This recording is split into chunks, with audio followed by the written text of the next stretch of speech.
won't you sail with me out on the rolling sea? We'll find some place to go, maybe down to Barbados.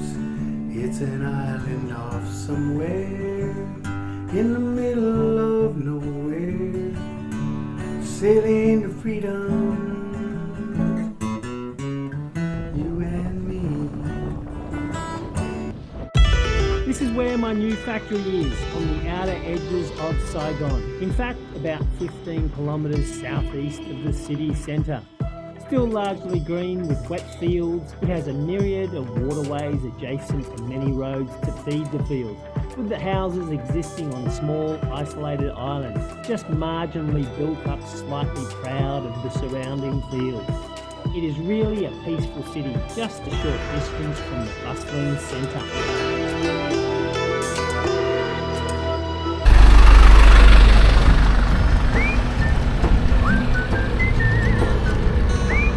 Drying some fish. I'm off to the factory, people, going to check on the boat. We got the delivery hopefully finally through customs. Don't get me started. Tomorrow's the customs rep, and then next Tuesday we move, hopefully. Now of course the boats have moved, but this is the gear, so nothing's been done until we move all the stuff. I must admit, looking forward to seeing the boat. It's been a while. The good thing about Vietnam mostly, except for the north, the south, it's dead flat. I mean, there's no hills. I mean, there's like 2 hills. And there's none around here. So, it's easy cycling, people. Easy cycling. Okay, I'm looking for my shortcut. Shortcuts are always the best, people. Except in the Kimberleys. I've got a funny story about that. That's so funny. I had a girlfriend that got heat stroke because the shortcut was taken in, I think it was about 42 degrees. And Jesus, where is my shortcut? Damn shortcuts. They're hard to find. Yeah, I thought we walked to this waterfall and I thought, oh, there's a way quicker way to walk back. I'll just walk through here. Nah. So the shortcut in the Kimberleys, I don't advise anyone to do. And before you start complaining, saying you should know better, it's not a shortcut. Well, it was a shortcut, crows flies. Anyway, people, lesson learned. Don't also do it in the Hamersleys. Don't do it in the Kimberleys, the Hamersleys, Kakadu. You can do it at Litchfield because it's tiny. Everything's like close, so you can do it there. There you go. That's my advice if you want to be a tourist in Australia. Top stuff? Well done.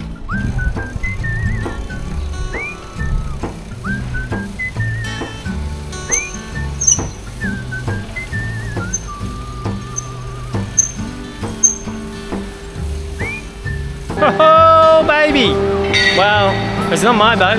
Let's take a look at where hull 2 is. Hull 2 is first in line for the work to be completed.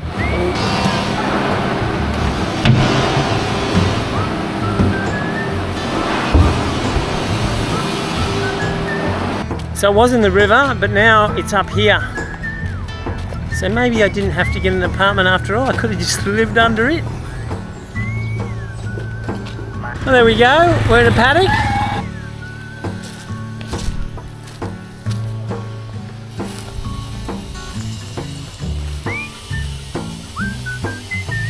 Now the guy that owns this shipyard, he owns all this land all up there.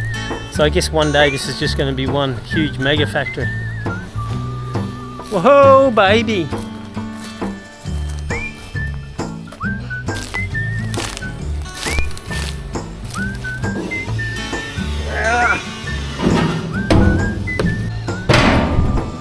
Okay, home sweet home, people. Look at all the supporters. I missed you guys. It's been a while.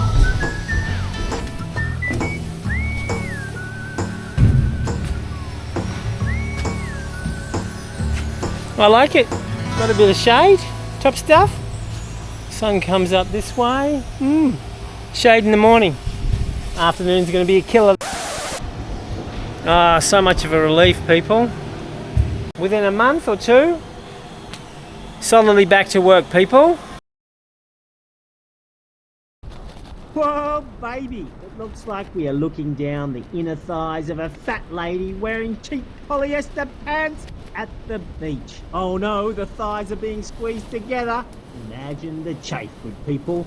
On second thoughts, let's not. I can see the comments now. How could I subject you guys, the fans, to such fat extremes on my vlog? There should only be pretty things on sailing into freedom. No fat chicks allowed on this vlog, nor allowed on my boat.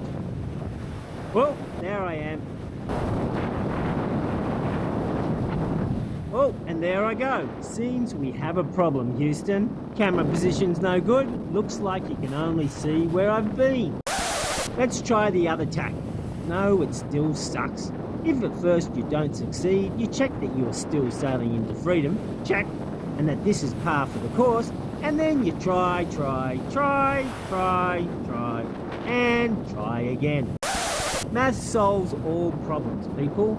I like when juveniles complain about maths. When am I ever going to use this? Well, the answer is all the bloody time if you put your mind to it, you silly little nincompoop. I think I would be an excellent supportive teacher, people. I placed the camera here on the leading edge, and we now know that the camera is facing too far back here, about 15 meters. But we want the camera facing me here. So using a right angle triangle, which is close enough for our purposes, we get an angle offset of about 25 degrees. I reckon we aim for a higher angle because sometimes you change the angle of attack of the kite to depower it when the wind gets too strong, which will get us into the same problem we had at the beginning. Oh, baby, it's kite-cam. Dodgy, dodgy, dodgy is the channel's motto. So the problem is I had the camera laying directly on the kite here, so it was tilting backwards like this. What I need is a block to tilt the camera and film straight up. Here is a piece of foam I found at the beach. Now to attach we need 3 points, so I made this strap for 2 rear connecting points, and we have a loop at the front of the kite as a third. As you can see, this is a nothing but quality dodgy setup. The kite will get pumped up more down the beach, but this is basically how it will sit. Camera angle is better and not pointing back like last time. There is a problem though. I really cannot crash the kite hard because travelling fast this way hitting the water will cause the camera to move forward under its own momentum and pull on the rib like this. Not ideal. So priority 1, do not crash the kite. And of course, sailing into freedom, crash it I did. It was 25 knots, perfect for this 7-meter kite, but it was gusting to 35, and in my impatience and recklessness, I took it out. But in the anxiety of trying to get it up, because there's very little beach to launch here by myself, I forgot to put on the damn camera, so I didn't even capture anything, and the leading edge folded back on itself, and it remained stable.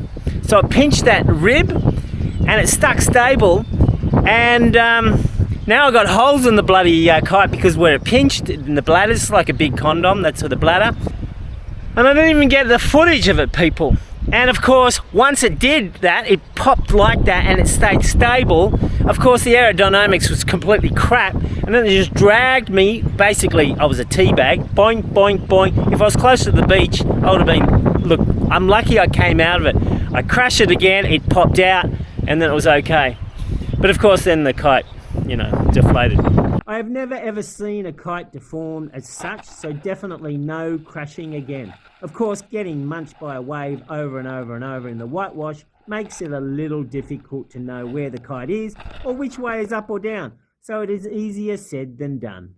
I wasn't going to spread any negativity around, but quite frankly, my GoPro cameras suck and have caused me a lot of grief. If you are astute, you would have already seen that on my kite I have the Osmo Action 4, which I was forced to buy because the GoPros were literally failing me every single time. I mean, I'm not exaggerating, every single time. Just an update, if you want to know whether to use a GoPro or an Osmo Action, or heavens forbid, a GoPro 7. Remember all the underwater spearfishing videos? They were primarily done with the GoPro 7, sometimes with the GoPro 6 and 5, but the the video quality was much poorer with the 5 and 6.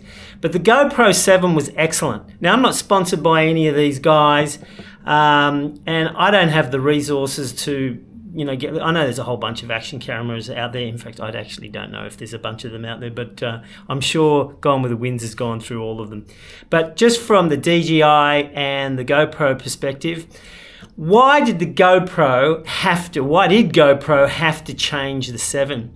It's just rubbish. The 9 and the 11, I've had nothing but problems with them. Look, the batteries are crap. The whole thing overheats.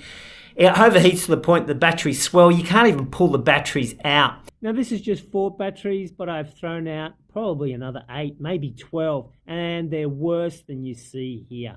Absolutely useless rubbish, and the deformation happens from day one. So definitely do not buy a GoPro 9, 10, 11, or 12. Yes, I know these are superseded models, but you can still buy this rubbish out there. There is now a GoPro 13 with a different battery, but I'm very suspicious of it. Before you buy it, just look at all the reviews and all the problems listed on the internet. They are numerous. I do not trust GoPro anymore and will not go back. Now, with the GoPro 7, I would, if I could, keep on using this, but I think all the batteries you can buy now are aftermarket, and it causes the video to be, what would you call it, less than reliable. So it'll film for 8 seconds and it'll go, and then it'll freeze. So I can't use that anymore. Now, so I was forced to buy the Osmo Action 4. I've had this for a couple of months and it is bloody excellent. What can I say? There's no issues with any batteries. There's no overheating. Well, I haven't had any overheating yet. Mind you, I've stuck it up in the kite, so there's a lot of air ventilation. But overheating sort of, you can see it when you put it in the underwater camera case. When it gets hot, it tends to get foggy. And I haven't had any issues with this. I used to have, even with the 7, the GoPro 7, if I ran it for 90 seconds and I didn't have a break of say 2 or 3 minutes, and I ran it again for 90 seconds and another 90 seconds, it'd start fogging up. If you give it 2 or 3 minutes break between that, when it was in its case, it was okay. But I ran this in the case almost an hour when I was out in the water, plenty of time for it to fog up, and I never had an issue. I can't speak too highly about them. I know GoPro's got a whole lot of accessories, and that sort of ties you into the GoPro sort of framework. I've got all of this, so I've got to keep going with it. It's a whole lot of rubbish. If you want a simple point and shoot with still lots and lots of features, just go with the Osmo.